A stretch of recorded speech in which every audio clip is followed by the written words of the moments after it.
கிறிஸ்துடைய பர்த்தை பற்றி நாம் பேசுறதுக்கு ஒரு நாள் போதுமா?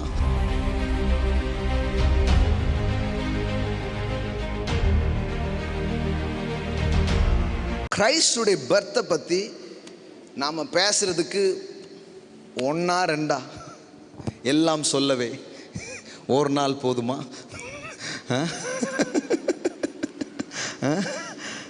எம்புட்டு இருக்குது இயேசு பிறப்பை பற்றி சொல்கிறதுக்கு. அவர் பிறந்தார், எதுக்காக பிறந்தார்னு 1000 வரி சொல்லலாம், 1000 வரி சொல்லலாம். இப்போ சொல்கிறேன் பாருங்கள், நிறைய எவ்வளோ சொல்ல முடியுமோ அவ்வளோ சொல்கிறேன். எல்லாமே ட்ரூத் தான். அவ்வளோ ரிசீவ் பண்ணிக்கோங்க. ஒவ்வொருத்தருக்கும் என்னென்ன வேணுமோ அதை ரிசீவ் பண்ணிக்கோங்க. அவர் ஏன் பிறந்தாரா? அப்போஸ்தலர் நடபடிகள் 3வது அதிகாரம் 26வது வசனம் பாருங்கள். Acts chapter 3 verse 26. அப்போஸ்தலர் 3:26. அவர் உங்கள் எல்லாரையும், எல்லாம் சொல்லுங்க, உங்கள் எல்லாரையும் உங்கள் பொல்லாங்கிலிருந்து விலக்கி, எல்லாம் சொல்லுங்க, பொல்லாங்கிலிருந்து விலக்கி. அப்படின்னா என்ன?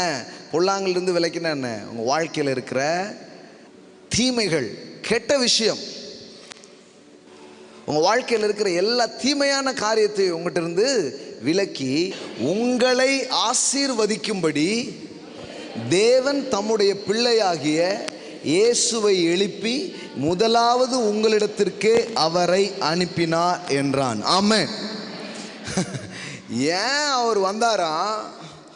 வாழ்க்கையில் இருக்கிற எல்லா பொல்லாப்பையும் எல்லா சாபக்கேட்டையும் நீக்கி உங்களை ஆசீர்வதிக்கும்படி அவர் இந்த பூமிக்கு இறங்கி வந்தார். ஆமென்.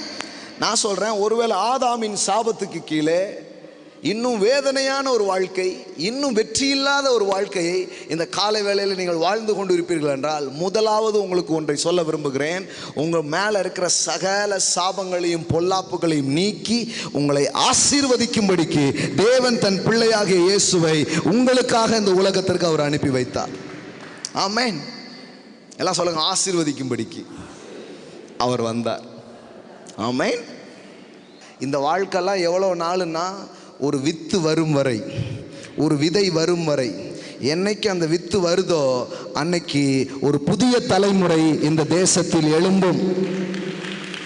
ஆமென்.